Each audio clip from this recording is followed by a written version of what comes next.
Ei, ei, um, dois, som. Ei, ei, ei, ei.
Bom dia, bom dia. Quem está com o radinho me ouve?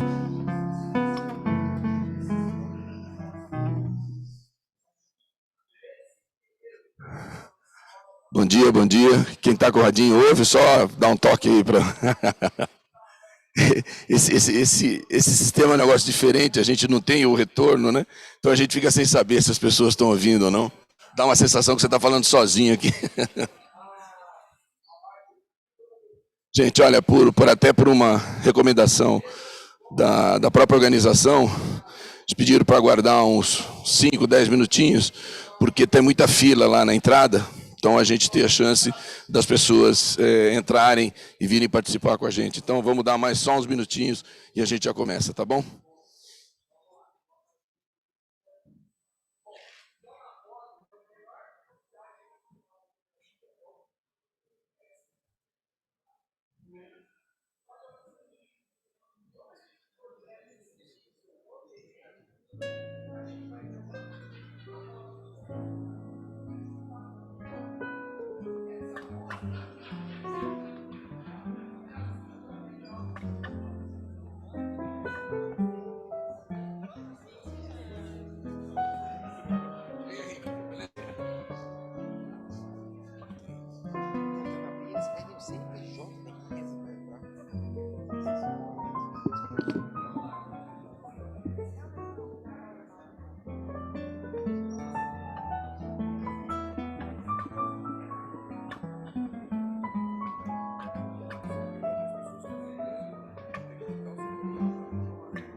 Bom dia de novo, bom dia de novo. Vamos começar?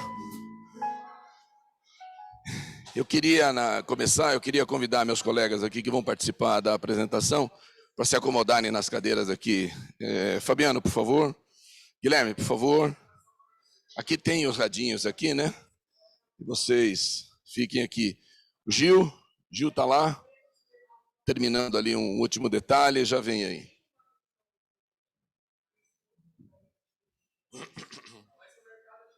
Bom dia a todos, eu quero agradecer a presença de todos vocês, especialmente quem veio de longe. A gente já identifiquei aí gente da Vitória da Conquista, Rio Branco, pessoal de longe aí, pessoal do Rio.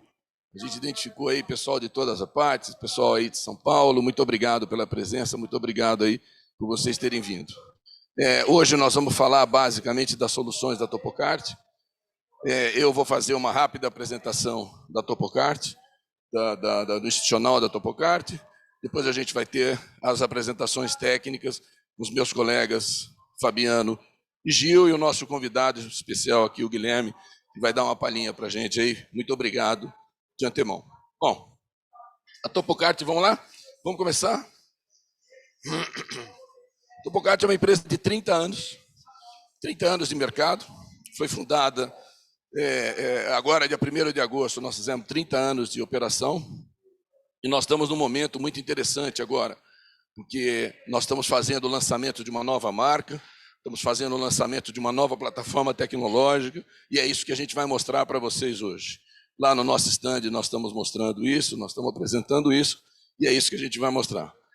Detalhe, eu quero agradecer também a presença do pessoal online. Essa apresentação nossa está sendo transmitida através de um link, e a gente já viu ali, tem mais ou menos uns 200 pessoas inscritas que não puderam estar presentes aqui, estão vendo o nosso evento.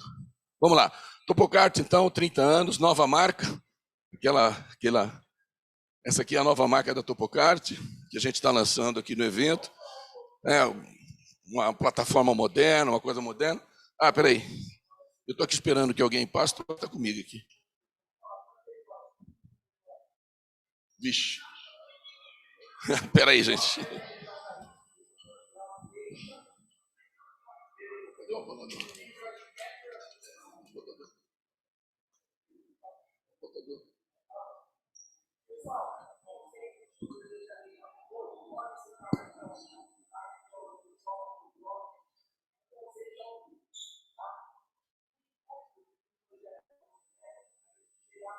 Bom, desculpe, está aqui. Basicamente, nós somos uma empresa especializada em topografia, cartografia, aerolevantamento, e hoje a Topocart ela tem toda a infraestrutura necessária para fazer esse trabalho. Nós temos as aeronaves tripuladas, nós temos helicóptero, nós temos os drones, e também temos os carros que fazem as imagens 360, captura de imagens terrestre, para a gente compor as imagens do que a gente precisa. Então, a gente tem 100% da estrutura. Temos um histórico aí de cases, de realizações, de projetos no país inteiro, tá? Tanto na parte de hidroelétricas, transmissão, rodovias, municípios, estados, etc. Uma vasta quantidade de projetos aí já executados. O destaque de todos os projetos que nós fizemos até hoje na nossa história são 2 projetos muito, muito interessantes que nós fizemos na África, em Angola, e no Uruguai. Uruguai, nós fizemos todo o mapeamento do país, seja área rural, seja área urbana. É um trabalho bastante sucesso nosso aí ao longo da nossa história. Basicamente, um dos focos nosso é o cadastro técnico multifinalitário, que a gente atende muito aí as prefeituras, os estados, com uma gama de soluções. O Gil acabou de subir aqui, Gil, nosso diretor técnico. Uma gama de soluções a partir das imagens captadas. A gente tem aí uma série de coisas que a gente oferece para os nossos clientes. As prefeituras normalmente estão focadas na parte de planta genérica de valores, prefeito de cobrança de IPTU e TBI, mas ao fazer esse trabalho tem uma série de subprodutos que são entregues, que são necessários e muito, muito importantes para a gestão inteligente do município. Isso aí a gente vai falar um pouco ao longo da apresentação. Outra coisa que nós estamos lançando aqui na feira, lançando aqui no Mundo Geo, é a nossa nova plataforma tecnológica. É uma pena que lá... Tem como tirar aquela barrinha lá em cima? Tem aquela barrinha lá da coisa? Mas, basicamente, nós estamos lançando a nossa nova plataforma Geo 360. A Topocart investiu muito numa plataforma aí nos últimos 5 anos, uma plataforma chamada Topovision, e agora nós estamos lançando uma nova versão dessa plataforma chamada Geo 360, é o que a gente vai usar em todas as nossas aplicações. Basicamente, tratar dados, tratar camadas, e o importante dessa plataforma, que ela não é uma plataforma específica para atender prefeituras, para atender órgão público, é uma plataforma de geoprocessamento, para atender qualquer demanda que a gente tenha do mercado. Hoje, basicamente, a gente tem soluções e atende soluções com essa plataforma e com os nossos serviços para iluminação pública, gestão urbana, mineração, construção civil, aeroportos, geração de energia, transmissão de energia, transporte, infraestrutura urbana, ou seja, toda e qualquer demanda, todo e qualquer trabalho, toda e qualquer solução que seja baseada em tratar fotos, tratar imagens, tratar aerolevantamento, a gente tem as soluções para oferecer. Então, é uma gama bastante grande de soluções e de usuários e de clientes que a gente atende. Muito bem, essa era a abertura. Era só para vocês terem uma ideia do que é a Topocart. E agora nós vamos seguir a nossa programação aí da apresentação. Eu vou convidar aqui meu colega Gil, Givanildo é o nome dele, mas todo mundo conhece ele por Gil, para fazer aí a próxima parte da apresentação. Obrigado, Gil. Bom dia, todo ouvindo bem, tranquilo. Então, a gente vai falar um pouco sobre um painel para gestão pública baseada em geoinformação. Por que isso? Porque sempre os gestores, os técnicos precisam fazer tomada de decisões complexas e muitas vezes tem N informações. E principalmente na área pública eu tenho informações históricas. Anteontem a gente falou de cadastro imobiliário. Se eu estou no município que o primeiro cadastro foi feito em 1950, eu convivo com o resultado dele até hoje, eu não posso desprezar. Então, nessa linha, pensando o cadastro, municípios, isso aqui é exemplo de uma planta quadra. É aquilo que georreferencia cada contribuinte que eu tenho ali, pagando um determinado imposto e tudo mais. E aí chega uma empresa para fazer um levantamento moderno, com tanta tecnologia que a gente conhece aqui na feira, e vai e identifica que a quadra é dessa forma. E aí como que eu vou associar as dimensões de cada lote daquilo que está no meu histórico, que é uma informação até então única, disponível, como dimensões daquele lote que eu cobro imposto, nisso aqui. Então, se faz a delimitação dos lotes através dos insumos, ou seja, do desenho do que se vê na ortofoto, fotointerpretação, se faz um trabalho de campo para esclarecer isso aqui, porque nas áreas de ocupação irregular isso é bastante complexo. Depois a gente faz um levantamento em campo para levantar os endereços, porque muitas vezes eu vou ter que cruzar o banco de dados, ou seja, geocodificar minhas informações em cima de quê? Do endereço do imóvel, do número da planta quadra ou qualquer outra informação. E aí eu tenho um resultado que Os verdes foram inscrições localizadas e os brancos não foram localizados. Isso aí é uma realidade constante em todos os lugares. Agora, é um desafio que cada município tem que fazer e a cada ano, ou seja, a cada revisão cadastral e minimizando a cada tempo. Mas aí eu abro um pouco para reflexão nesse caso aqui, porque com tanta tecnologia, por exemplo, tivemos uma vacinação de Covid. Imaginou que se eu soubesse onde ficaria cada pessoa que foi vacinada com a sua informação, tivesse um ponto de localização de sua moradia. Já adiantava muito mais. Cada aluno que fosse matriculado na escola, se eu tivesse a posição de moradia e da família e tudo mais. Então, são coisas para a gente pensar aí no futuro. Por outro lado, também a gente tem a questão de cobrança de tributos, que é a planta genérica de valores. Esse município aqui tinha uma valoração entre R$ 27 e R$ 350, e depois de uma revisão que aumentou o valor, ou seja, do metro quadrado de terreno, cerca de 5 a 10 vezes. Então, a gente vai falar muito sobre isso, mas, assim, são fontes de receita. É comum, todos os clientes que eu já estive aqui, que estão presentes, eu chego e falo, após a revisão da planta genérica de valores, diminui a alíquota de IPTU, porque senão é impossível, não tem gestor que se reelege se aplicar a nova planta com a alíquota antiga, que é o caso bem presente de vários municípios. E eu quero mostrar só que tipo de trabalho que é feito para município, ou seja, cada município que quer contratar uma atualização cadastral, aí muitas vezes eles pensam, eu vou fazer o GEL. O que é o GEL? É o cadastro imobiliário, é a cartografia, é a planta de valor e colocar tudo isso no sistema. Porque se isso não tiver no sistema, eu vou manipular desktop, eu vou abrir arquivo na rede e tudo mais. Então, se fala muito hoje, tem um termo do George, que esteve aqui na feira apresentando também, geocolaboração, ou seja, todas as instâncias de governo trabalham em prol do conjunto de informações sistematizadas.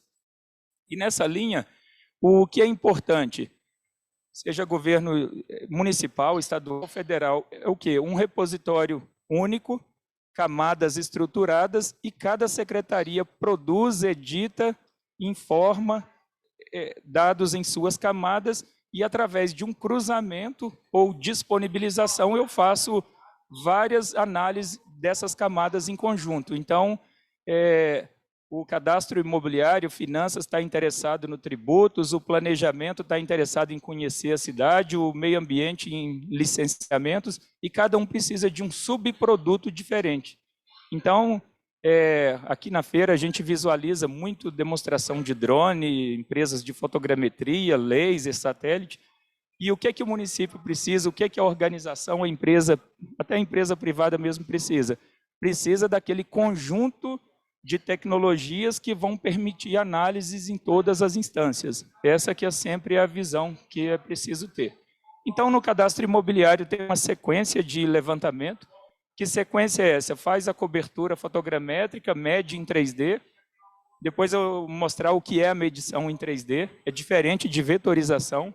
Vincular as informações, que é aquele exemplo que eu iniciei, que a gente parte de um croquis e localiza, geolocaliza as pessoas. Após isso, notifica os contribuintes, dá um prazo de atendimento desses contribuintes para esclarecer dúvida, lança na base tributária e depois faz um monitoramento aí anual. A gente tem Brasília e Rio de Janeiro, que tem contratação de ortofoto quase que anualmente.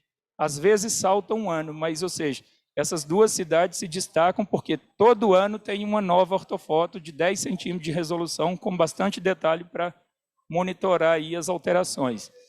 E aquilo que tem alteração, você filtra e leva para campo para fazer a atualização através de um aplicativo.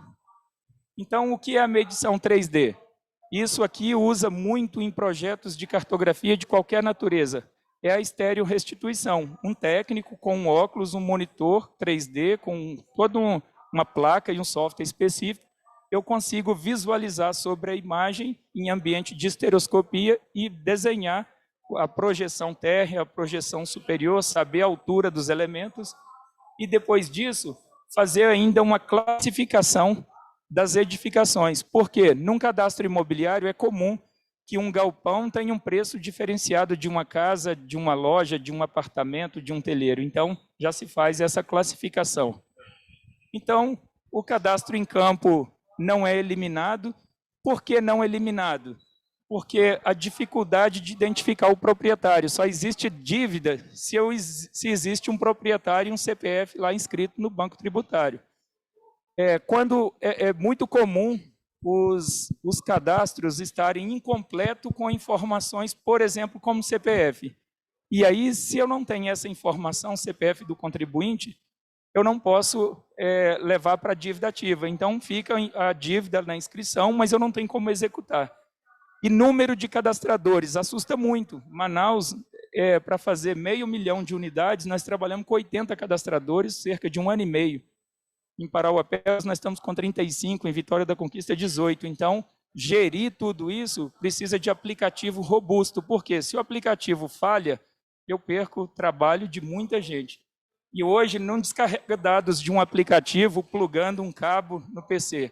Você lá do campo conecta direto com o banco de dados e ele atualiza todo o banco com essas informações. Importante também destacar a resolução das imagens. Hoje já se fala muito mapear com 15 centímetros de resolução. Nós temos os colegas aqui da Rumo que, para identificar trilho, é muito importante essa resolução aqui embaixo, que aí eu consigo identificar uns elementos que tem na ferrovia.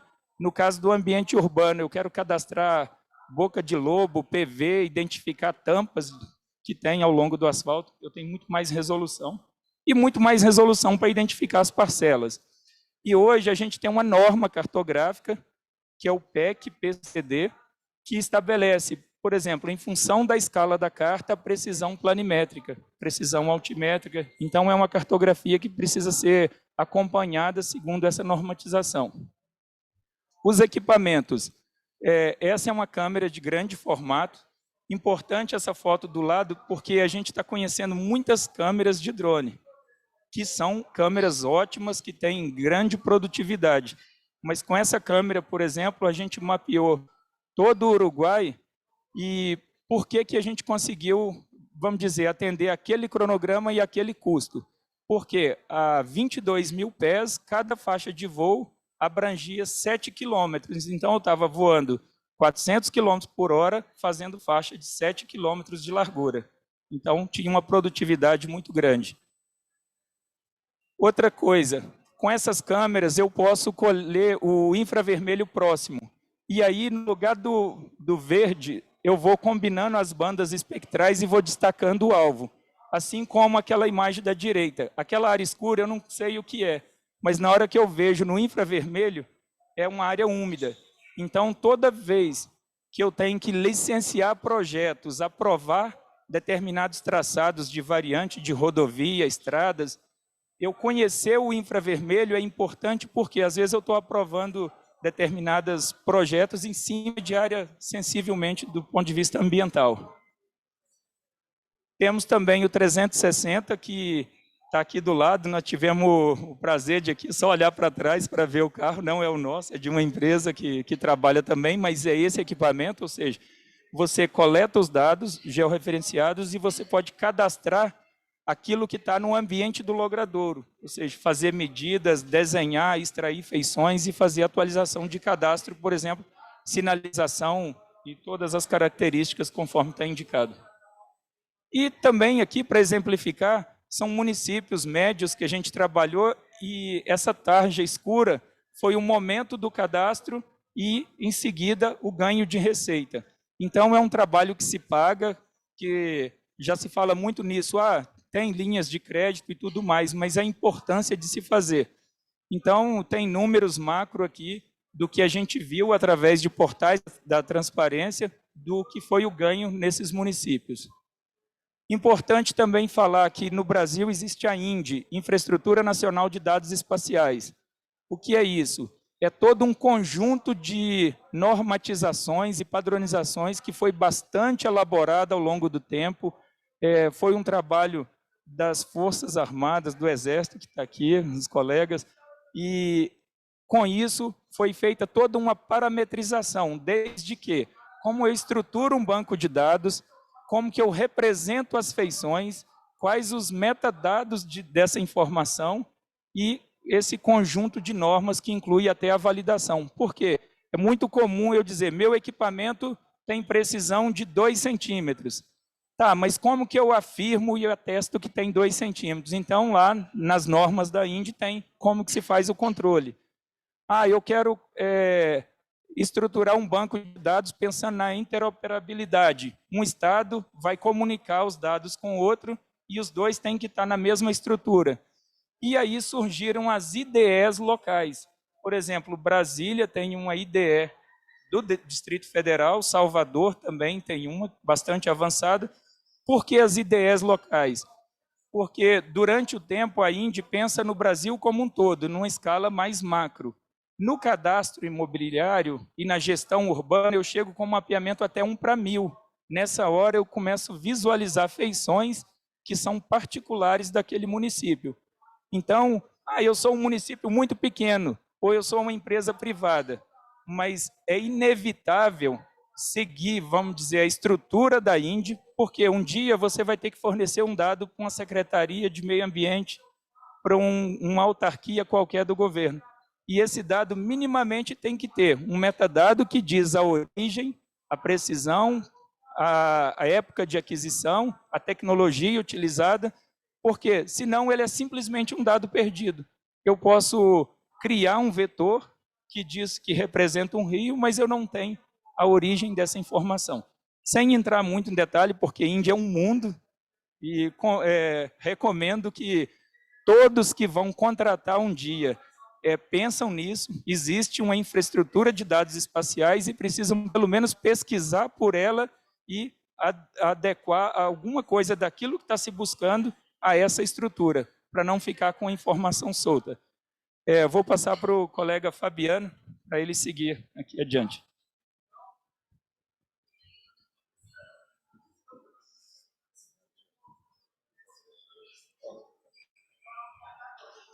Bom dia, pessoal. Obrigado pela presença de vocês, todos ouvindo bem?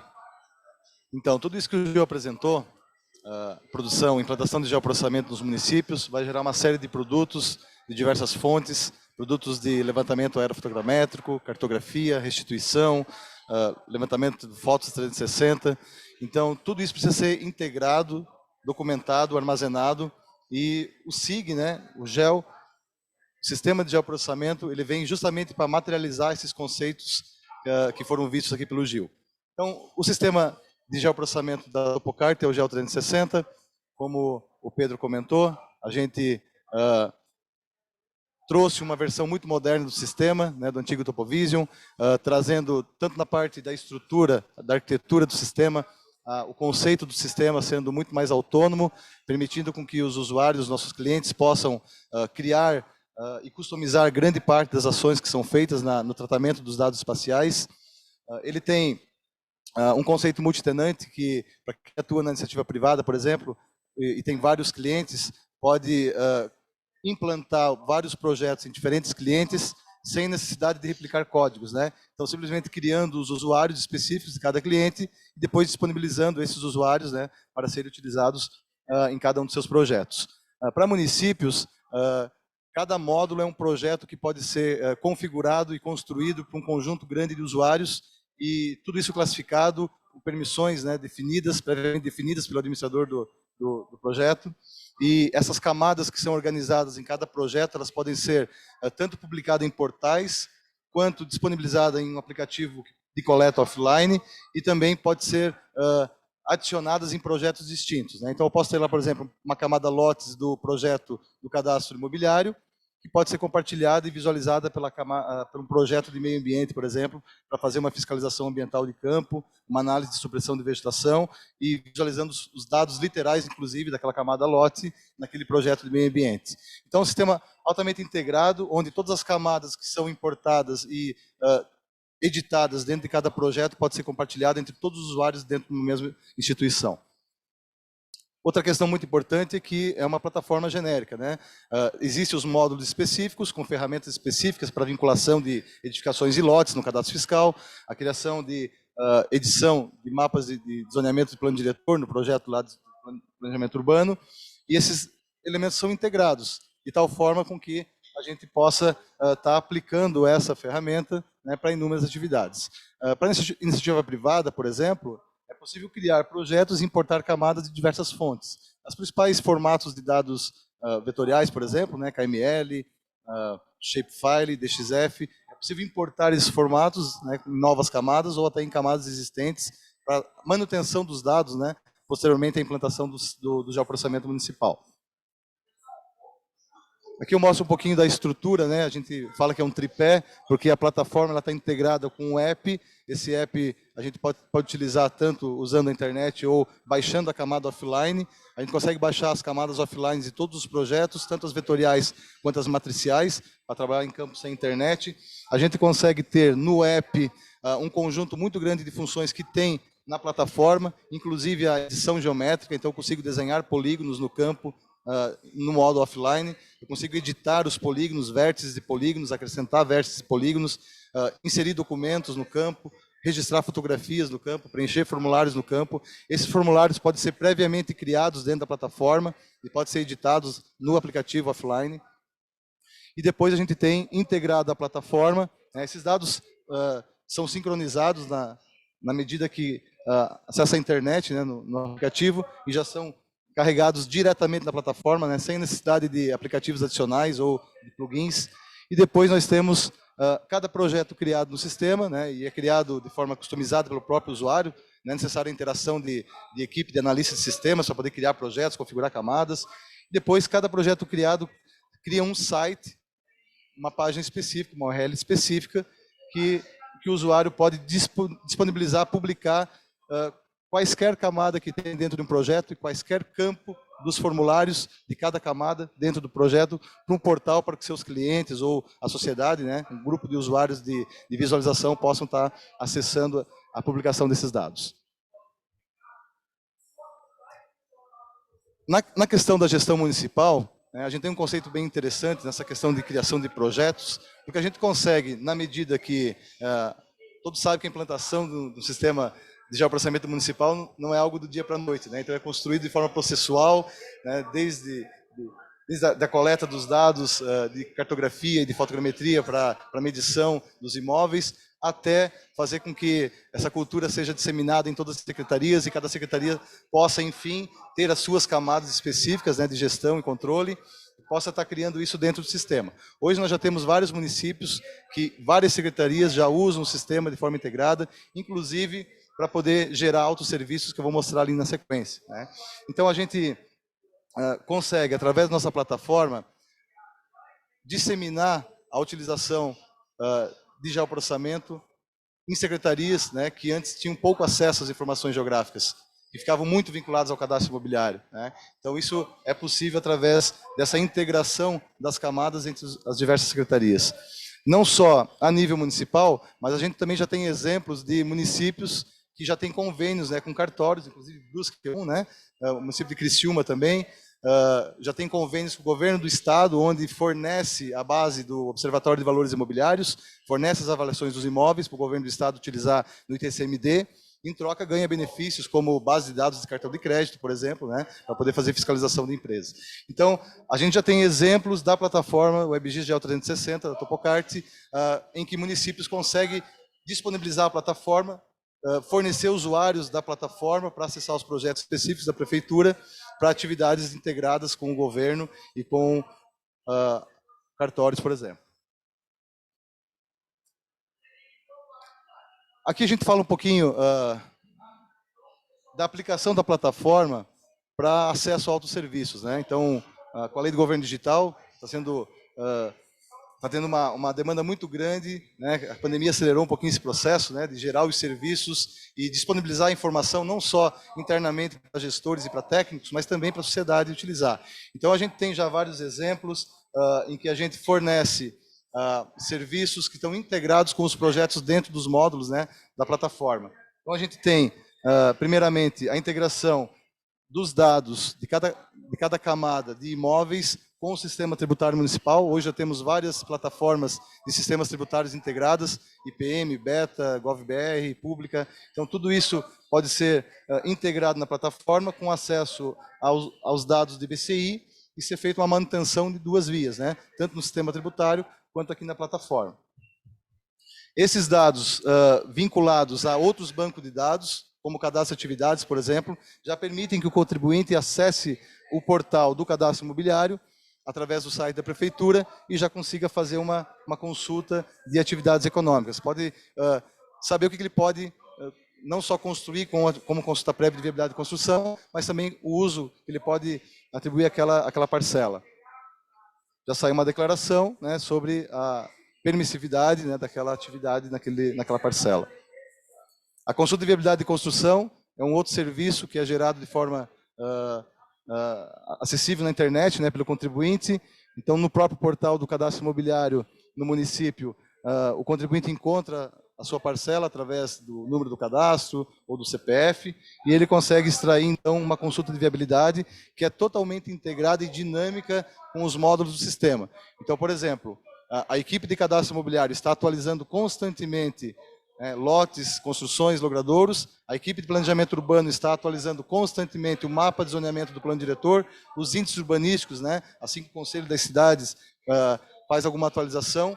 E quando é feita a consulta de viabilidade, o sistema já consegue pegar a feição mais atualizada do lote, a versão mais atualizada do mapa de zoneamento, as informações do sistema tributário, com as informações literais também mais atualizadas, e já apresenta num relatório de consulta de viabilidade, mostrando todas as informações do contribuinte, mostrando um mapa de localização, os índices urbanísticos, as restrições. Então, é possível no próprio sistema criar um conjunto de observações e notas técnicas sobre cada zoneamento, né, para que o contribuinte possa ter acesso a essas informações, inclusive, se necessário, buscar órgãos, né, terceiros para que possa fazer a utilização adequada do solo.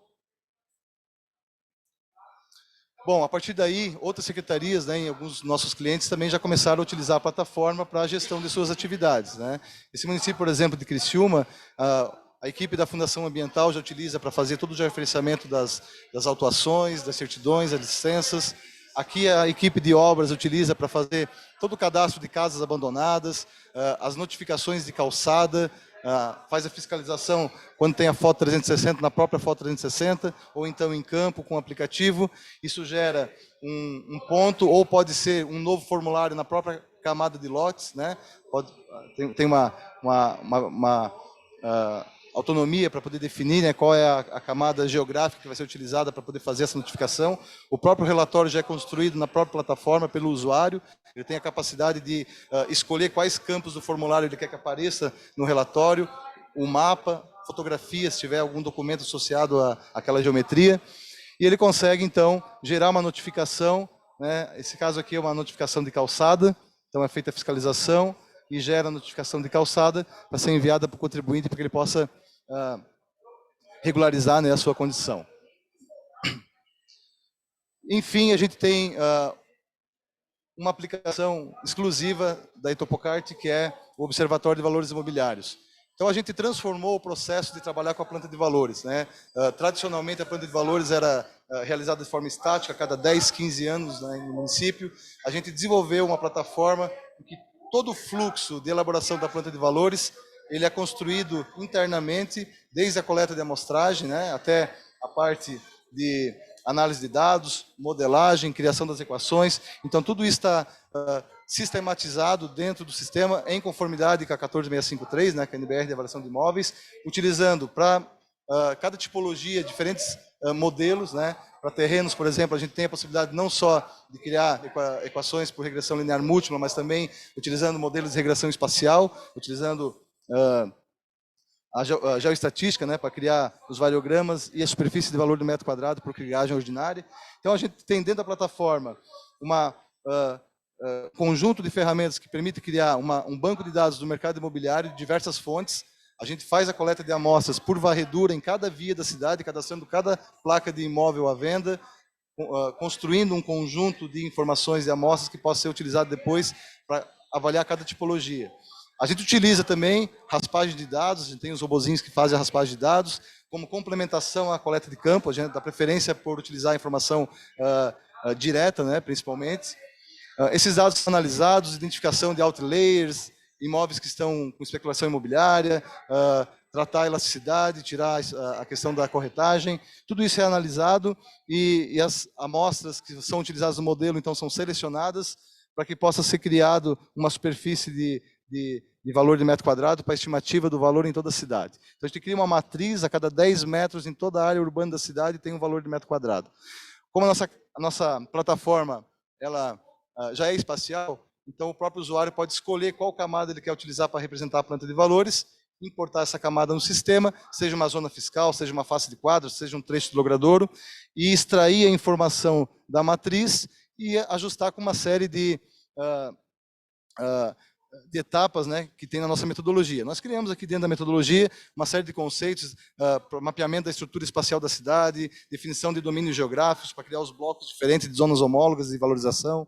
A gente pode mapear essa estrutura, corredores de serviço, identificar quais são as áreas que têm a situação paradigma, que são imóveis normais, né, de valorização, e aquelas que têm uma condição especial por estarem ou dentro de um polo de valorização, como um condomínio horizontal, um condomínio fechado, ou um polo de desvalorização, como uma área de vulnerabilidade habitacional ou ambiental, para identificar e depois fazer o ajuste do valor de metro quadrado nessas áreas.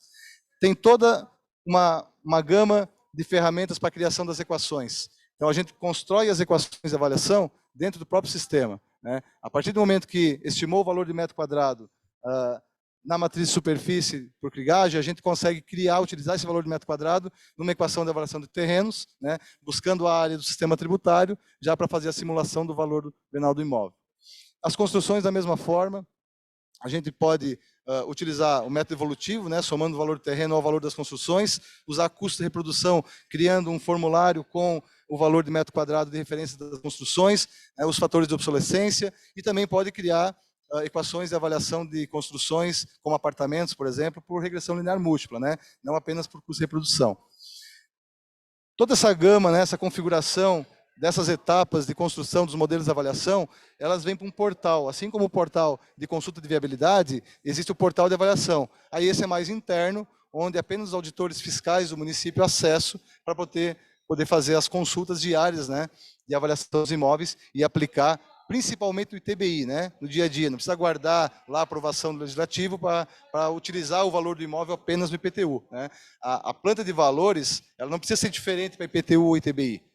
O valor do imóvel é o mesmo, né. O que você tem que fazer são tratar políticas fiscais distintas, né, para que se consiga chegar no objetivo, né, que é reduzir a evasão fiscal de maneira politicamente adequada.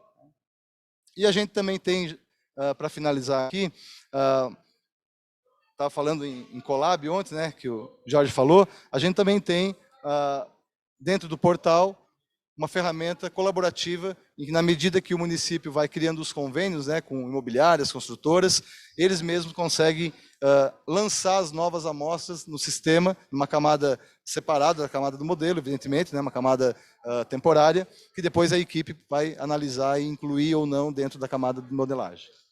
Então, a gente está à disposição para apresentar para vocês o stand, né, com mais detalhes, com mais tempo. Gostaria de... Uma última lâmina aqui, né, não ficar repetitivo, mas só para ilustrar aquilo que eu falei. Ao invés de ficar atualizando planta de valores a cada 10, 15 anos, implanta o Observatório de Valores Imobiliários e você pode construir modelos de forma sistemática e contínua, usando inclusive em taxas que geralmente o município despreza, né? Ou por desconhecimento, ou por falta de informações ou de ferramentas, como taxa de contribuição de melhorias, por exemplo, né?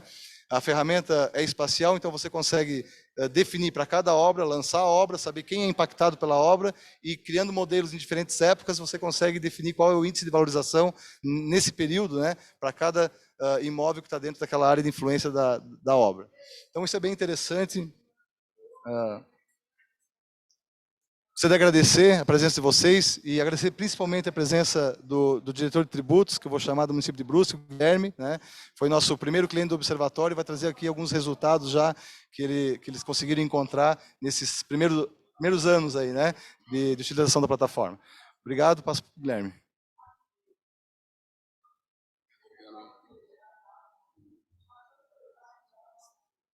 Pessoal, bom dia, todos me ouvem? Então, eu sou o Guilherme Banhoric, sou diretor-geral de tributação do município de Brusque.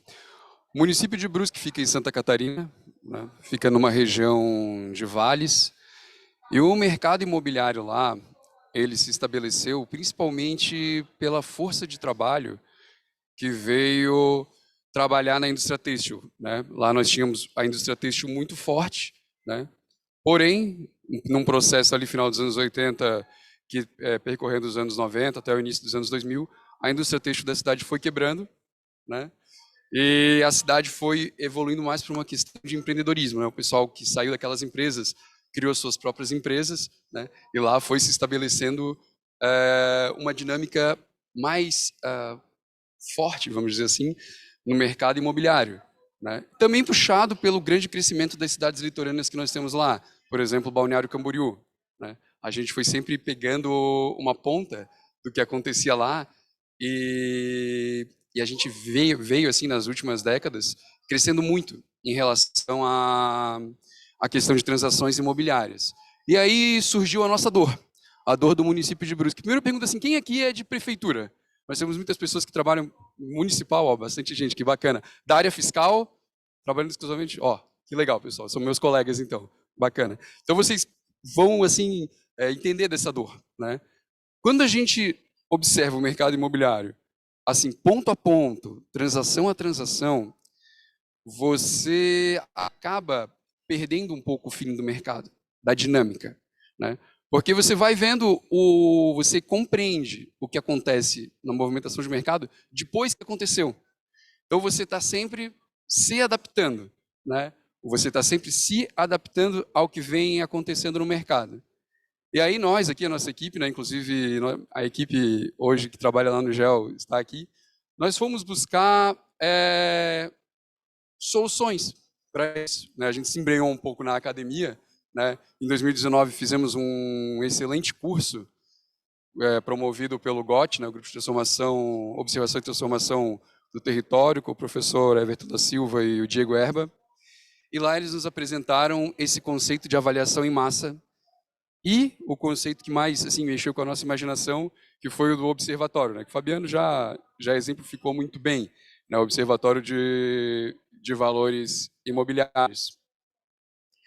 Nós tivemos também aqui vimos uma apresentação muito boa sobre isso no COBRAC, né, que inclusive é um excelente congresso que acontece novamente esse ano, né, recomendo a participar, principalmente o pessoal municipal, que se interessar um pouquinho, que se interessa no assunto, né, de cadastro e cadastro técnico multifinalitário, né, principalmente. E a gente viu foi conhecendo os exemplos de cadastro de observatório imobiliário que existia, né, vimos os exemplos que existem em Bogotá, na Colômbia, né, se não me engano, Fortaleza também trabalha com muito forte. E chegamos num modelinho que existia lá em Criciúma, né, onde nós conhecemos ali os nossos parceiros de construção, né, principalmente o Fabiano e o Jonathan, e propomos uma parceria para eles, para a gente construir um modelo diferente do que vinha sendo trabalhado até então nesses outros municípios, que é um modelo mais próximo ao modelo conceitual, né?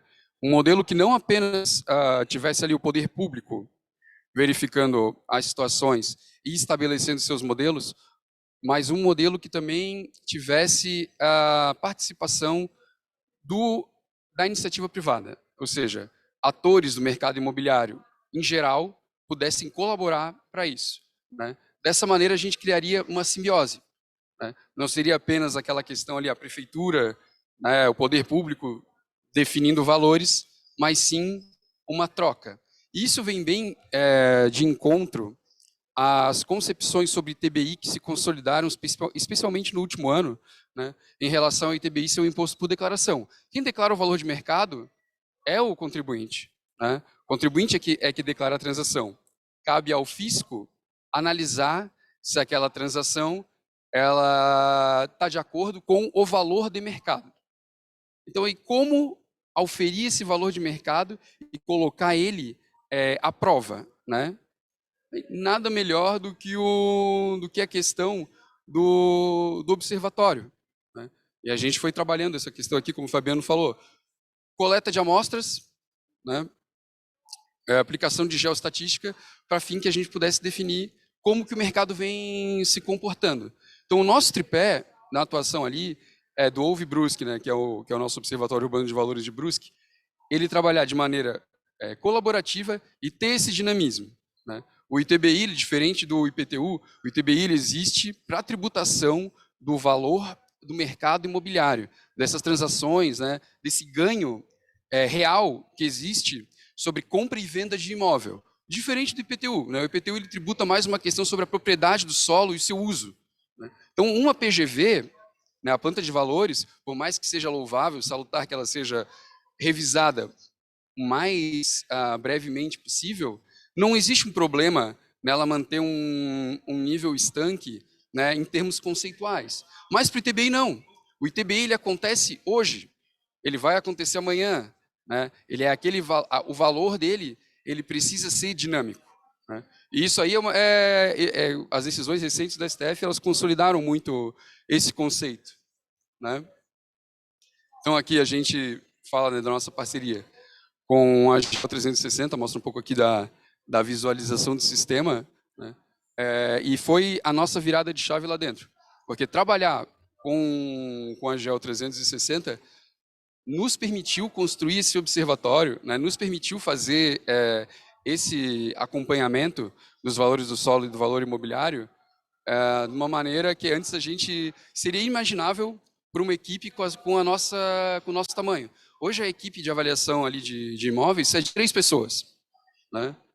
E como que com uma cidade hoje, né, de 140 mil habitantes, é uma cidade pequena aqui para as cidades do nosso ao redor, mas com 3 pessoas é difícil você fazer esse gerenciamento. Como fazer isso transação por transação, imóvel por imóvel, sem ter um sistema inteligente, né, que dê o apoio necessário e a segurança técnica, né? Aí eu volto um pouco nas questões de academia, né? A gente precisa ter essa segurança técnica. Quem trabalha aqui em prefeitura sabe, assim, não sei se nas prefeituras grandes talvez não aconteça isso, mas na prefeitura pequena tem muito essa crítica para a gente. E, pô, como é que vocês avaliam o imóvel? É um que acha lá, é o valor que eu acho, né? Não, pessoal, pô, não é assim. Aqui existe ciência aplicada, existe técnica, existe método, existe a demonstração desse método. E isso nos fortaleceu muito. Isso criou uma mudança cultural, metodológica dentro do nosso setor, que foi a parte mais importante, né? A mudança vinha de dentro primeiro. E isso começou a refletir imensamente na nossa relação com os contribuintes, né? Nós passamos a ser mais respeitados, né? Mais compreendidos, e até demos uma puxada assim, no nível das próprias avaliações que a gente recebia de fora, né? Que os próprios avaliadores externos eles começaram a ficar mais cautelosos quando foram tratar com a gente, né? Assim, isso aqui é tratando um pouco mais da parte técnica, né, mas vou pular um pouco para a parte que interessa, porque eu acho que o Fabiano já exemplificou muito bem essa questão.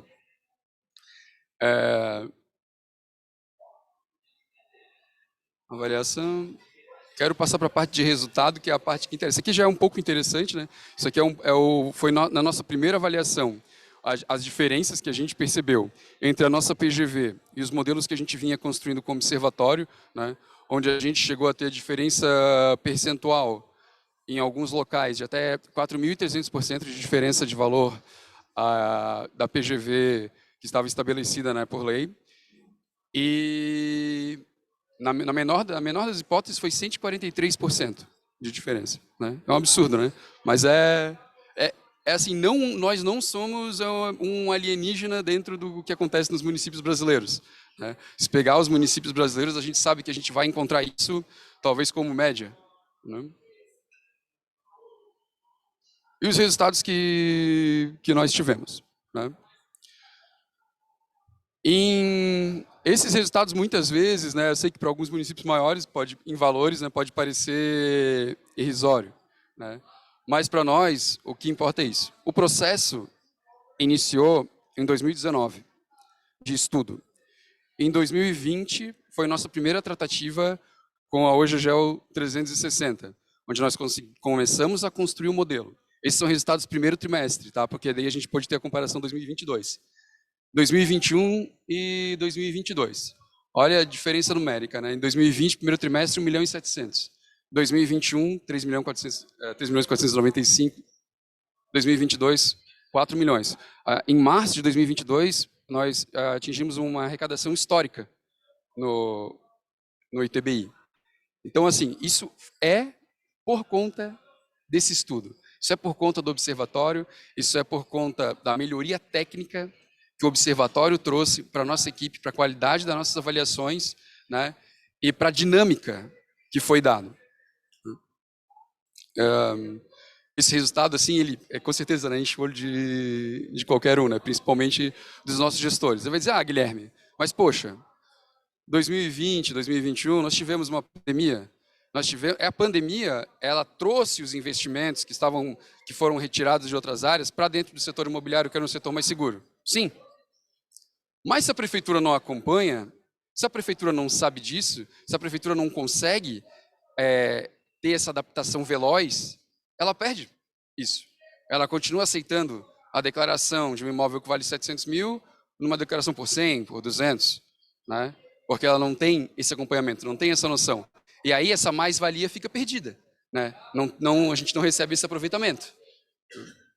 Isso aí a gente está falando assim, de um pontinho, né? ITBI. Poxa, isso é o que eu utilizei.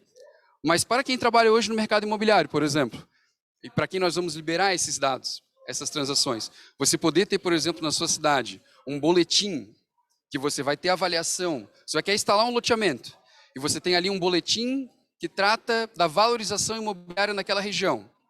Olha a força que isso tem para você levar para um investidor, que às vezes não é da sua cidade, que não conhece a sua realidade no mercado imobiliário, né? É isso que a gente está oferecendo, é ganho para o poder público, né, com transparência, com um trabalho mais sério, né, mais tecnicamente bem feito, e você traz para o poder privado uma vantagem de você também conhecer aquele trabalho, de você também ter um respaldo, né, e você ter aquela segurança. Poxa, um documento do governo que está dizendo que valorizou tanto aquilo ali. Você leva isso para o investidor, você tem respaldo. Eu acredito assim que o meu testemunho, né, era esse. Agradeço muito a oportunidade de estar aqui falando com vocês sobre esse assunto. Então, passa adiante. Muito obrigado. Guilherme, super obrigado. Obrigado mesmo por ter vindo, pelo depoimento. Muito obrigado.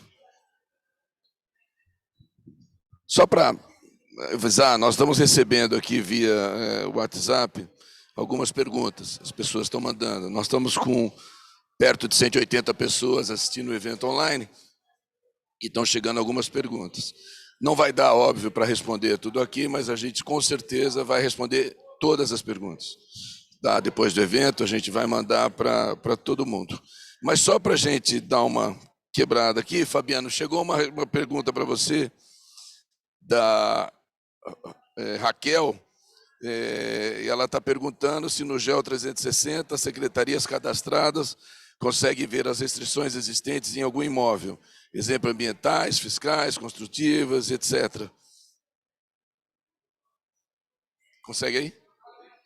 Não.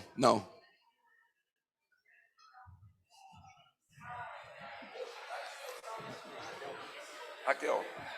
Bom dia, Raquel. Obrigado pela pergunta. A gente consegue, não sei se consegue voltar à apresentação, tem uma lâmina que eu mostrei, a consulta de viabilidade, mas eu respondo. Na consulta de viabilidade, o usuário consegue definir quais camadas vão aparecer no relatório. Então, se eu tenho lá um projeto, por exemplo, de cadastro multifinalitário, que eu tenho, além das camadas do cadastro fiscal, lotes, logradouros, edificações, além do zoneamento do plano diretor, eu tenho camadas adicionais que retratam meio ambiente, áreas de APP, áreas de APA, por exemplo. Todas essas camadas, elas são passíveis de serem inseridas dentro do relatório. Então, eu consigo colocar essas camadas, e essas camadas podem ser visualizadas lá na consulta de viabilidade ambiental. A gente, em Criciúma, hoje, está construindo também uma consulta de viabilidade ambiental, onde os dados sendo construídos dentro do banco de dados, dentro do projeto de meio ambiente, essas camadas podem ser, então, introduzidas dentro do relatório. Acho que era isso, né, Raquel? Ficamos à disposição depois de mostrar isso e apresentar isso lá no stand. Alô. Vocês me ouvem? Vocês me ouvem nesse microfone? Que ele estava desligado, desculpa. Fica com esse daí. Eu acho que é melhor a gente prosseguir com a nossa apresentação. Eu só quis responder uma pergunta aqui, dado que para vocês se estimulem a mandar as perguntas para a gente, mas vamos continuar a apresentação. Eu vou chamar de novo o Gil, que agora a gente vai abordar a plataforma e as soluções. Nós falamos bastante em soluções para municípios, soluções muito modernas para municípios, e agora a gente vai explorar um pouco outros tipos de soluções, certo, Gil? Então vamos lá. Funcionando? Oi, som, me ouve? O pessoal, Guilherme, eu preciso inserir aquela apresentação, a outra do pendrive. Só para adiantar, enquanto ele projeta aqui, agora a gente vai falar principalmente de levantamentos para infraestrutura.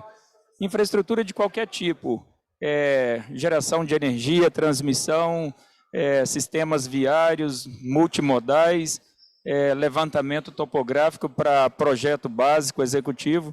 Então, como diz, vamos virar a chave. Não que o município não precisa desse tipo de dado, precisa demais. Entendo que as secretarias de obras aí também, o tempo todo, fazem uso dessa informação.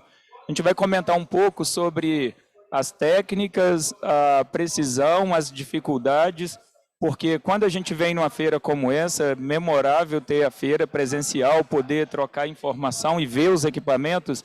A gente tem a sensação de que tudo faz de forma automática, não precisa mais do homem, do operador, do cientista, do engenheiro. E, na realidade, sim, precisa demais, porque tudo que é coletado de dado e um algoritmo processa, tem que ter um analista com bastante experiência para quê? Para entender esses dados, interpretar e transformar isso em informação, tomada de decisão.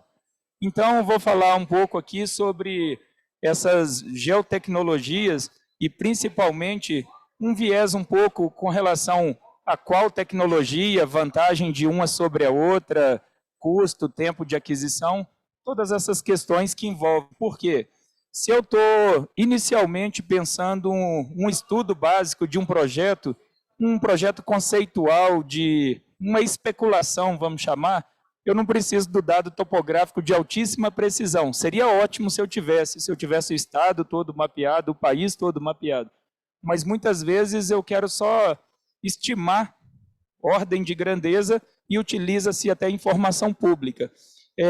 Pegando um gancho da transição da informação anterior para esse painel que eu vou apresentar, hoje trabalha-se muito a política de dado aberto. O que é dado aberto? Uma vez que qualquer instância de governo comprou uma informação, tratou, validou, pagou, esse dado ser disponibilizado pelo cidadão. Qual a vantagem disso? Se eu tenho um município com boas informações, com bons processos, boa transparência, eu atraio investidor, porque o investidor já vai entrar automaticamente lá e conhecer toda a topografia, todo o regramento para a implantação. Então, hoje, é muito comum o município pensar em mapear não só a área urbana para IPTU, mas mapear um entorno ou um município inteiro para quê? Para fomentar desenvolvimento. Então, nesse pensamento da tecnologia, vamos falar um pouco de sensores. A gente vê muito aí drone, todo mundo me pergunta, eu quero fazer com drone, é mais barato? Aí eu pergunto, o drone é o veículo que voa, você quer fazer com qual sensor? Você quer foto ou quer laser? Por quê? O drone é o veículo. O sensor que está no drone, ele poderia estar numa aeronave pilotada ou não. Então, só para a gente desmistificar um pouco. Então, eu tenho um exemplo aqui de um desenvolvedor de sensor LiDAR para drone, e ele até coloca, eu tenho pequenos equipamentos mais leves, de baixo custo e de menor precisão. Então, à medida que eu aumento a precisão, que eu aumento o alcance, aumenta o quê? O preço. Então, para as empresas, tem que fazer uma grande pesquisa e achar o quê? Qual o equipamento que vai fornecer a sua solução. Para as empresas hoje de consultoria, empresas concessionárias, elas acabam tendo seus equipamentos. Por quê? Às vezes tem uma necessidade de fazer um levantamento rápido, um engenheiro ali que cuida da geoinformação vai lá e coleta um dado. É bem comum ter essa situação. Aqui, equipamentos aéreos de maior alcance. Então, são lasers que são transportados por avião, por helicóptero, bem mais robustos, vamos dizer, de longo alcance. E aí a gente não pode deixar de mostrar aquela câmera analógica antiga da década de 60, que tinha um filme que mandava revelar, que depois escaneava e produzia. Ou seja, toda a cartografia do Brasil, existe um voo de 1960, 66, que foi o Brasil inteiro, foi com esse tipo de câmera, que usava aquele aparelho, que é o famoso B8, para poder desenhar as informações, ou seja, desenhar as curvas de nível. Eu fiz um paralelo aqui para mostrar que o quê? Aquela tecnologia ultrapassada foi usada agora até o ano 2000. A gente está há 20 anos que ela foi abolida e a gente tem uma enxurrada de tecnologia que todo dia a gente está pesquisando. Mas hoje a gente tem câmera digital de grande formato que capta RGB, infravermelho, com longo alcance. E o que isso traz para vocês, usuários, para nós, provedores de solução? Traz agilidade e preço. O preço desses trabalhos, eles tendem a cair ao longo dos anos e a rapidez aumentar. Por quê? Porque você tem mais alcance e tem otimização de custo na aquisição. Então, vamos ver um exemplo. Eu tenho uma câmera de médio formato que, para ter um GSD de 10 centímetros, eu tenho uma faixa de 900 metros no terreno. Ah, meu corredor de estudo é 500, então tá bom, ok, tranquilo. Ah, mas se eu for mapear um estado, eu tenho outra série dessa fabricante aqui que a gente trabalha, que agora não é mais Microsoft, é Vexel. Ela era Vexel, foi para a Microsoft e agora voltou para a Vexel. Eles têm, até os colegas estão com stand. Mas o exemplo, com uma câmera de grande formato, eu tenho os mesmos 10 centímetros e uma faixa de 2,3 km. Então, eu tenho 3 vezes quase mais faixa. Por isso que tem maior produtividade, maior agilidade. Também nos equipamentos laser. Qual era o nosso problema? A gente voava e na região montanhosa tinha um estreitamento da faixa. Por quê? É um triângulo que, se eu estou passando a uma altura, projetando a uma distância, ele tem uma abrangência. Se eu estou no topo do morro mais estreito, encolhe a faixa. Então, eu teria que voar uma faixa próxima à outra. Hoje, os equipamentos já têm essa varredura variável e consegue otimizar o voo. Também, da mesma forma, otimiza o custo e tudo mais. Eu tenho os drones. Os drones que a gente via aqui como atração há 5 anos atrás não são mais aqueles que a gente está vendo agora. E pena que eu não comprei nem o primeiro ainda. Estou esperando o preço baixar. Mas, brincadeiras à parte, por exemplo, aquele é um Matriz 300. O que ele tem de vantagem? Troca de bateria quente. Eu acho que é isso, os colegas aí de drone. Por quê? Eu estou voando, estou com a solução RTK, vamos dizer, com o link funcionando e coletando dados. Eu baixo, tiro uma bateria, coloco a outra, tiro a segunda, coloco a outra e ele volta. Antes não, aqui eram 5 baterias, acho que tinha que desligar tudo, depois religar e tudo mais. Então, assim, no próprio drone tem tido uma revolução muito grande. E eu tenho sensores já da própria fabricante do drone com câmera e foto. Aqui embaixo, a modernidade não acontece tão veloz, até porque é o seguinte, existem aviões novos, helicópteros novos, com certeza, e que atendem um mercado aí mais de transporte, luxo e tudo mais. Esses aviões que estão aqui, esses 2 menores, são aviões da década de 70. E na aviação, quem conhece, o que vale é manutenção e motor. O motor, venceu o motor, troca o motor, venceu o motor, troca o motor, e ele continua e você vai atualizando o painel. E a gente tem aviões de maior alcance para quê? Para maior produtividade. Não adianta eu pegar um sensor de alta capacidade e colocar numa plataforma de baixa velocidade. Então, para os provedores de solução, conseguem essa ginástica de preço e tempo nessa linha. E aqui falando um pouco mais das fases do projeto. Imagina que eu tenho uma demanda de um grande projeto que vai ligar Vilhena a Porto Velho, lá em Rondônia, de uma ferrovia. Eu não sei onde a ferrovia vai passar. Tem montanha? Não sei. Tem mata? Não sei. Já está desmatando muito, né? Mas o que eu quero dizer é o seguinte, eu tenho grandes áreas, média precisão e às vezes até acesso difícil. O recomendado nesse estágio, nessa fase inicial, é o quê? É ter uma cartografia básica. Por exemplo, 30 centímetros de resolução é o suficiente. Curvas de nível de 2 em 2 metros. Na realidade, a gente nem produz curvas de nível diretamente. Produz o MDT que interpola e obtém a curva de nível. Já depois do traçado estudado e muito bem detalhado, aí eu faço o levantamento para o projeto executivo. Por quê? Eu poderia, por exemplo, na primeira situação, usar aquela câmera e ter uma faixa de 7 km de largura. O engenheiro projetista, o consultor, ele tinha muito mais espaço para estudar as alternativas. Projeto rodoviário é um pouco mais fácil, ferrovia é muito difícil, porque tem rampa e eu não posso ter rampa muito acentuada.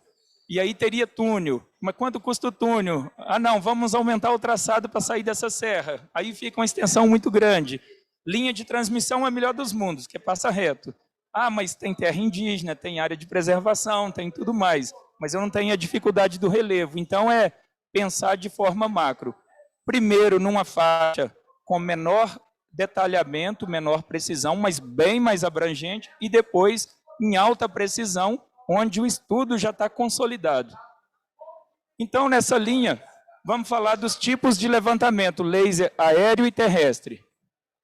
Então, aqui eu já estou começando logo pelo resultado, só para interpretar aqui. Esse primeiro conjunto de dados aqui é um levantamento terrestre. É o equipamento Pegasus que vai em cima do carro e passa numa via urbana. Ah, mas ele levantou uma mancha de informação, isso aqui não serve. Depende do tipo de projeto. Se eu quero duplicar essa rua, eu não tenho informação topográfica. Por que eu não tenho? Porque tem árvore, tem construção, tem tudo mais. Eu teria que fazer o aéreo, que é aquele do lado de lá. Porque apesar de eu não ter o nível de detalhamento que esse tem, mas eu pego de cima. Então, olhando agora o resultado da seção de um cruzamento. O terrestre eu levanto até a rugosidade do pavimento. Eu sei onde é asfalto e onde é calçamento. Essa ponta aqui. No aéreo eu não tenho essa definição. Trazendo para o mundo das nossas ferrovias. No terrestre eu visualizo o trilho, tem a cota de boleto. No aéreo não. Eu visualizo a plataforma da ferrovia, mas eu não tenho aquele nível de detalhamento, até porque o avião está a 200 km por hora e eu estou com 4, 5, 10 pontos por metro quadrado. Aqui no terrestre eu estou com 200, 500 pontos por metro quadrado, então eu tenho muito mais detalhamento. E nessa linha, o que é importante é que os dois levantamentos, ou seja, se uma empresa contratou as duas tecnologias, as duas devem estar amarradas no mesmo sistema cartográfico, sistema geodésico. Não poderia a empresa do aéreo amarrar num marco geodésico lá da região tal e o outro amarrar em outro marco. Em planimetria, hoje, essa solução é muito bem resolvida, mas em altimetria, os projetistas começam a ter diferença de cota. É do tipo assim, ó, eu peguei, estou no mesmo projeto, contratei duas empresas para fazer levantamento, só que a nuvem de pontos da empresa A não casa com a nuvem de pontos da empresa B. E muitas vezes não é precisão, é erro clássico de referência. Ou seja, uma está com uma cota de partida, a outra está com outra cota de partida. Uma usou nivelamento geométrico, a outra só usou modelo geoidal. E aí tem todas umas questões de geodésica específica que levam a diferenças de precisão. Mas, em geral, as duas tecnologias me mostram o abaulamento da via, uma com muito mais detalhe, outra com menos detalhe. E abrangência diferente, ou seja, tomada frontal, tomada vertical, o aéreo. E aí eu posso ter esse laser aéreo tomado de várias formas. Por um drone, por exemplo. Então, aqui eu tenho as linhas de voo, um voo 80 metros, 40 metros de largura da faixa, e para mapear uma via eu passo várias vezes, 3 vezes, por exemplo. Quem produz dado LiDAR, seja de qualquer tipo, sabe que toda vez que eu tenho uma faixa única e não tenho ponto de controle naquela faixa, eu não tenho como saber se ela está fazendo isso. Então, é ótimo, é situação recomendada que eu tenho pelo menos 2 faixas, porque ele vai e volta. E aí eu caso para ver se eu estou ajustado, porque o perigo era eu estar computando um volume e minha faixa, meus dados estão ligeiramente torcidos, por exemplo. Por falta de calibração, isso pode acontecer. Aí eu tenho aqui a nuvem de pontos. Então, para todo mundo que compra esse produto, recomendação, pede um relatório técnico, pede os insumos. Por quê?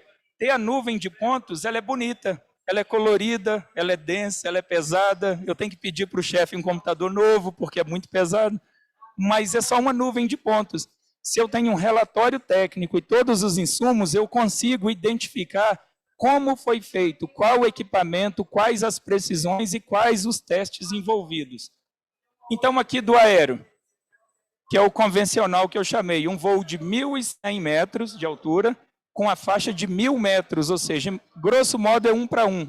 Então, eu tenho uma abrangência muito grande. E do terrestre, eu tenho ali o mobile e o fixo. Ah, com laser fixo, eu posso fazer uma nuvem de pontos? Posso, mas são aplicações específicas. Laser fixo, a gente faz fachadas, faz área interna, industrial. Mobile, eu faço muito pavimento, ferrovia, e o aéreo para complementar aquilo que é obstáculo no terrestre quando vai. Então, a gente tem um exemplo aqui de uma rodovia lá em Brasília.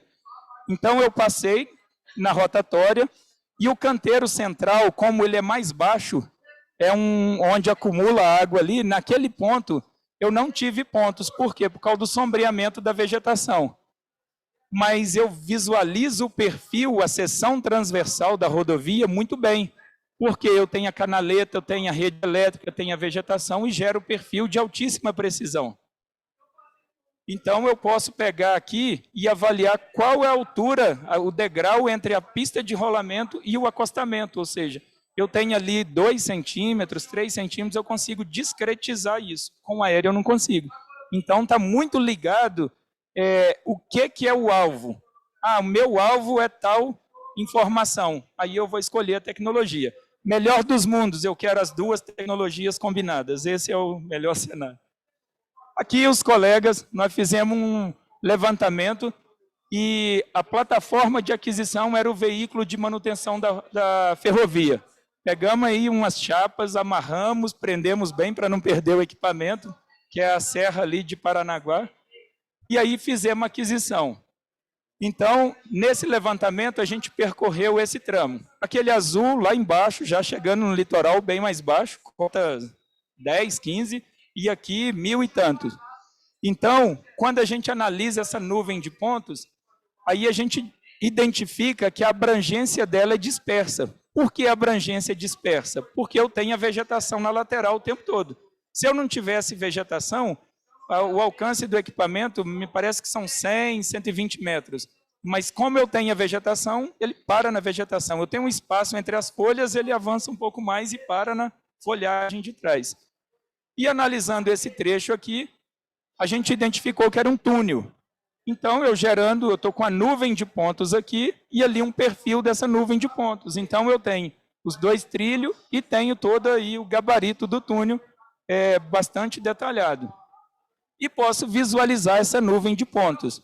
Importante, para laser mobile existe uma série de softwares que faz extração automática ou semiautomática. Para o vendedor que nos vende é automática, para a gente que executa é semiautomática ou manual. Por quê? Todos esses dados eles são muito pesados, precisam ser tratados, filtrados, uma série de informações, e aí depois da nuvem de ponto tratada, eu clico sobre o trilho, dou a direção e falo que é trilho, ele reconhece até quando ele vê aquele comportamento. Se o trilho está aí numa travessia urbana que ele não tem aquela dimensão, aquele comportamento geométrico, ele para de vetorizar. Aí desenha o manual e vai fazendo. Se a ferrovia está muito suja, não funciona nada. Então, assim, tudo é importante para quem está produzindo. Mas que informação que eu tiro? Eu tiro seções. Eu gero gabaritos. Então, eu quero uma seção a cada 10 metros, a cada 5. Assim como aquela anterior. Eu tiro um vetor automaticamente dessa seção. E aí eu consigo analisar qual é o gabarito de projeto ou o gabarito mínimo que eu preciso versus o gabarito atual, porque túnel com escavação em rocha, sem revestimento, a rocha está lá caindo, está acontecendo coisas.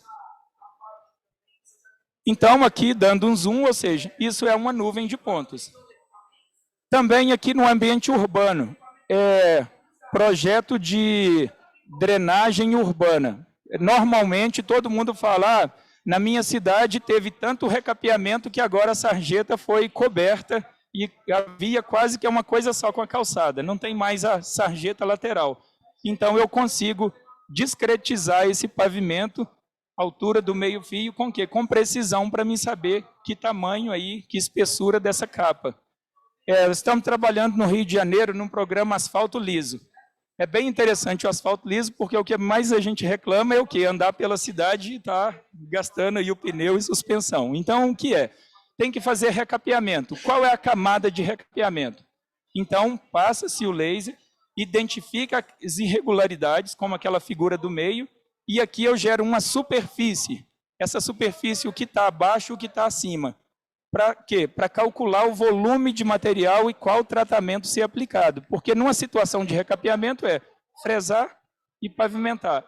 Numa situação que tem que regularizar, imagina que cada cruzamento você tem aquelas baixadas. Então, dá para o engenheiro muito mais detalhes para projetar essa manutenção. Então, a gente tem a nuvem de pontos, com todo o detalhe, então a faixa de pedestre, o ponto de passagem ali. E aí, aqui, vindo para o evento todo dia, estão fresando aqui a rua aqui da frente. E é exatamente isso, porque custa muito caro por metro cúbico, tanto para escavar depois quanto para devolver aí. Aí, agora, imagina se a minha regra é o quê? É 3 centímetros de fora a fora. E mantém as irregularidades, esse asfalto não vai ser liso. Do mesmo jeito, essa figura aqui do lado esquerdo, às vezes o nível que está da degradação não é só um recapeamento, é uma reconstrução, praticamente. Aí é para os engenheiros rodoviários que são experts dessa praia. Um outro ponto importante, levantamento de dados aéreos, terrestres, para projetos de dam break, que é estudo de rompimento, em função dos 2 rompimentos grandes que a gente teve. Então, teve uma corrida para quê? Qual é a condição do vale ajusante e qual o volume de água que tem armazenada para simular ondas aí de dissipação. Então, você tem que combinar laser e batimetria e integrar as duas coisas. Então, eu vou mostrar o exemplo de um reservatório, que nos deu bastante dor de cabeça pela logística, mas foi um trabalho bastante desafiador.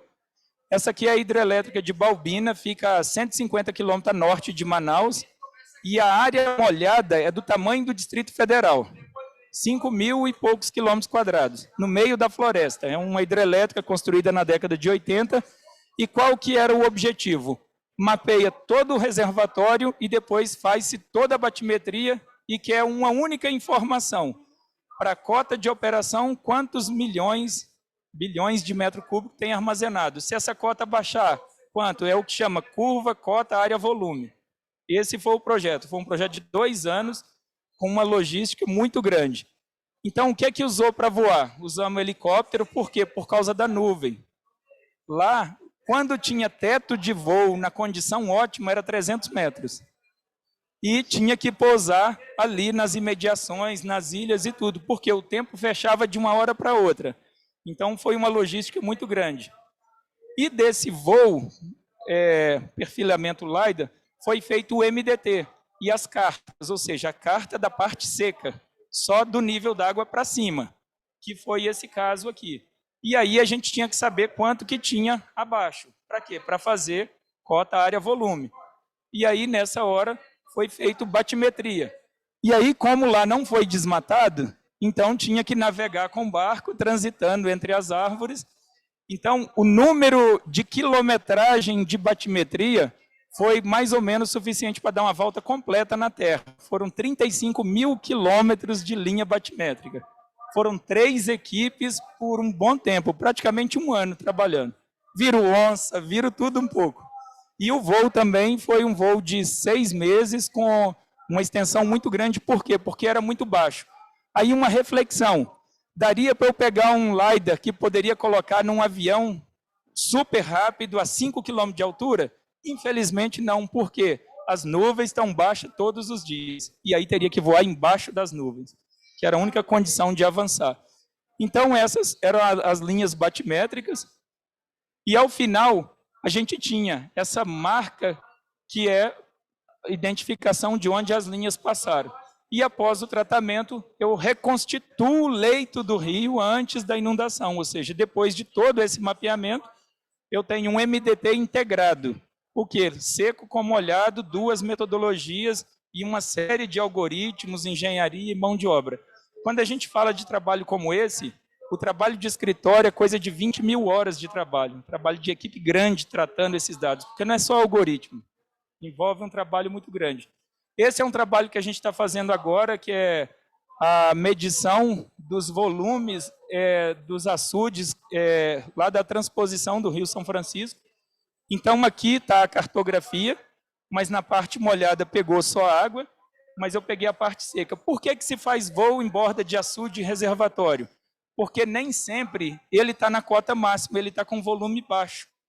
E aí aquele volume entre a cota normal e o volume que ele está atual tem que ser levantado por sensoramento aéreo. Por quê? Porque o ecobatímetro não chega lá. Senão seria topografia convencional. Então, nesse caso aqui está o resultado. Então, sempre, vamos dizer, a engenharia cartográfica, esse entendimento aí de referencial geodésico, os sensores utilizados, tem que ser amarrado o quê? Em sistema de coordenada, qual o marco de referência, qual a altitude que está sendo usada. E nas linhas batimétricas, eu tenho linha a cada 100 metros, eu tenho que interpolar uma com a outra para formar o fundo do curso d'água, tal como ele era. Outras aplicações de laser terrestre. Esse caso aqui é um extremo de um poste, de uma casa que incorporou a rede elétrica, né? Mas coloquei para exagerar mesmo. Mas o que a gente tem? A gente tem situações que as concessionárias de energia têm que controlar como que estão seus cabos com relação à vegetação e distância, proximidade das casas. A gente vê muito o seguinte: primeiro andar está alinhado com a testada do lote, falando agora de cadastro urbano e município. Mas o andar de cima, ele tinha uma sacada, de repente resolveu, se abrir a janela, a criança coloca a mão no cabo da rede elétrica. Então, se faz muito esse levantamento agora para essa finalidade. Transmissão de energia.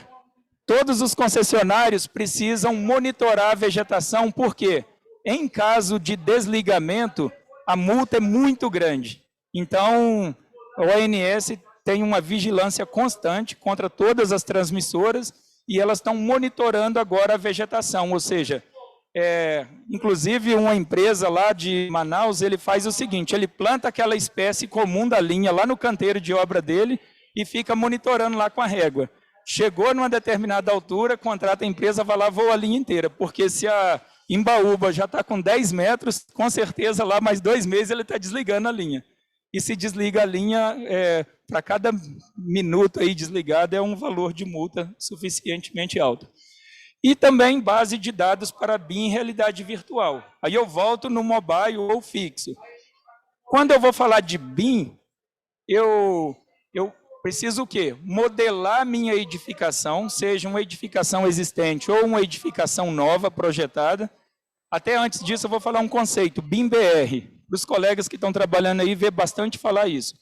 Essa aí foi aprovada uma lei, eu acho que já está vigente, que o quê? Todos os projetos de instalações dos órgãos governamentais, não posso mais projetar uma prancha, por exemplo, um corte, uma fachada, uma planta de situação. Eu tenho que projetar em BIM e aí eu tenho que entregar as pranchas conforme o órgão que vai analisar, mas eu tenho que entregar o modelo, por exemplo, em Revit. Não que tenha que ser esse, eu dou um exemplo. E para eu construir esses modelos daquilo que existe, eu preciso de nuvem de pontos. Então, aqui, um levantamento local em Brasília. Então, o laser passou em cima, embaixo dos viadutos no sistema viário e identificou isso aí. Então, eu peguei o viaduto pela parte de baixo, obviamente ele é móvel, passei embaixo, então eu tive todo o detalhamento. E aí eu transformei isso no modelo. E desse modelo, eu gero várias visualizações. Então, pegando o gancho aí do que falava, cidades inteligentes e tudo, qual que é o futuro? O futuro é o GIS, é o GEO 360, poder clicar em cada obra, ponte, viaduto, edificação de qualquer natureza que tenha modelado e lá abrir um modelo. Hoje, os softwares de modelagem, eles já têm uma nuvem que hospeda esses modelos e você, através de um link, você tendo a identificação, acessa. E lá você visualiza todas as informações. Então, nessa linha, você pode modelar através de dados de laser mobile, que tem altíssima precisão. pode, através de laser, tomada pontual, fixo, ou seja, eu tinha que desenhar essa ponte. Ali à direita é um modelo e aqui é a realidade. Então, a gente foi com um scanner desse. Por que não o outro? Porque eu não tinha barco e o carro não chegava aí. Tudo depende do alvo, onde a condição de execução e o objeto. E a gente pode modelar levantando por topografia. Só que se o pessoal da saúde e segurança vê isso aqui, aí tá ferrado. Mas, ou seja, se você tem boas medidas, você pode ir lá e desenhar o seu modelo. Então, toda essa questão de atender o BIM, modelar as informações, você precisa de bons dados. Se as medidas não casam, o modelador vai ter que fazer uma ajeitada ali. Então, por isso que a nuvem de pontos ajuda muito. Então, a gente tem determinadas situações. A gente pegou um trabalho e eles queriam um as-built dessa tubulação. E aí o nosso coordenador mandou, coitado, com a estação total. Ele ficou uma semana, levantou um tramo desse e estava faltando medida. Então, esquece, não é a técnica correta. A tecnologia correta é o quê? É eu ir com laser scanner. Por quê? Com laser scanner eu vou levantar em um dia uma quantidade de informação absurda, 10 gigas, 20 gigas de dados, 50 gigas, e vou ficar um mês processando. Mas pelo menos eu sei que eu não preciso voltar lá para tirar dúvida. Todas as informações estão aqui. Eu giro, obviamente, tenho cuidado na aquisição dos dados. Então, plantas desse tipo, que o objetivo é a modelagem BIM, é inevitável a nuvem de pontos. E da mesma forma, nuvem de pontos georreferenciada, porque essa instalação não é com uma instalação que eu vou visualizar ela. Eu vou visualizar desse ponto, eu vou para o outro lado visualizar de lá para cá, vou tentar um local, ou seja, eu não vou deixar sombreamento. E aí, muitas vezes, isso aqui vai casar com uma cartografia, uma topografia, então tem que ser georreferenciada. Se eu quero obter uma planta isolada da fachada, não preciso georreferenciar, não é o objeto, mas se eu quero juntar essa informação com outro, no requerimento de compra que eu estou passando lá para o suprimento, eu tenho que dizer, ó, a nuvem de pontos tem que ser validada porque ela vai ser sobreposta a outros levantamentos existentes, porque senão eu tenho dado, mas não tenho a solução. Então, planta industrial. Então, numa visão geral, é isso que eu gostaria de mostrar. A gente vai abrir um espaço para perguntas e muito obrigado a todos. Gil, obrigado. Obrigado. Depois dessa aula do Gil, né, dá para a gente ver o potencial de soluções, o que a Topocart pode fazer nas mais variadas aplicações e demandas que a gente tem aí de mercado, seja para a prefeitura, seja para concessionárias e coisa e tal. Eu fui pego de surpresa com esse fio, já foi minha garganta, já foi a voz, mas acho que vocês estão me ouvindo bem. Bom, a gente vai abrir agora perguntas. Tem algumas perguntas feitas pelo WhatsApp, mas essas eu acredito que seja melhor a gente responder posterior. E aí eu queria dar oportunidade para a gente debater aqui com vocês. A gente põe o microfone e a gente pode responder as perguntas. Mas antes de abrir o microfone para vocês, deixa eu perguntar aqui para o Guilherme. A Raquel quer saber qual a alíquota de TBI de Brusque. Hoje nós trabalhamos com uma alíquota de 2%, e a não ser que o imóvel seja financiado pelo Sistema de Financiamento Nacional, né, daí é 0,5%. Legal. Não está ouvindo? Não está ouvindo o volume? Obrigado, Guilherme. Não, eu ouvi, acho que todos ouviram. Outra coisa também, o Bruno Varela está querendo saber se a gente pode disponibilizar os e-mails nossos, telefones, contatos. Claro, claro que sim. Todo mundo vai receber nossos e-mails, telefones, para eventuais contatos depois do evento. Eu vou guardar as perguntas feitas pelo WhatsApp para a gente responder na sequência. E eu queria saber se algum de vocês tem alguma pergunta, tem alguma coisa que a gente possa debater aqui, enriquecer essas aulas que esses meus colegas aqui deram.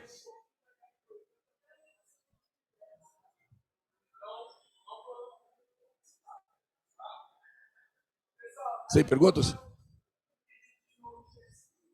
Quando a aula é boa, não resta dúvida, né? Ou não, né? Ou não, né? Ou não entenderam nada, né? Nuvem de ponto, o que eu estou fazendo nesse negócio aqui? Vamos lá? Perguntas? Não?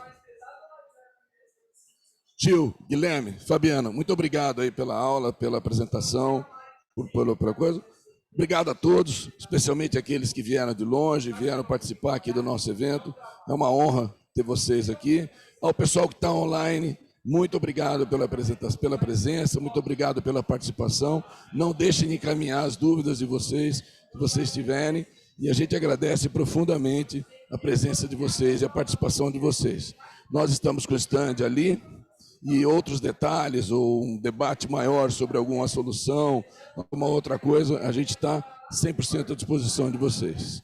Tá? Bom frio para todos e muito obrigado aí, um bom dia. Espera aí, algum comentário de vocês? Alguma coisa? Então, bom dia para vocês, muito obrigado pela presença. Bom dia aí para o pessoal que está online, obrigado pela presença. Tchau.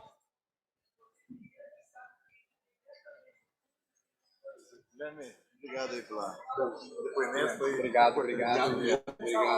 Parabéns para vocês. Vamos lá.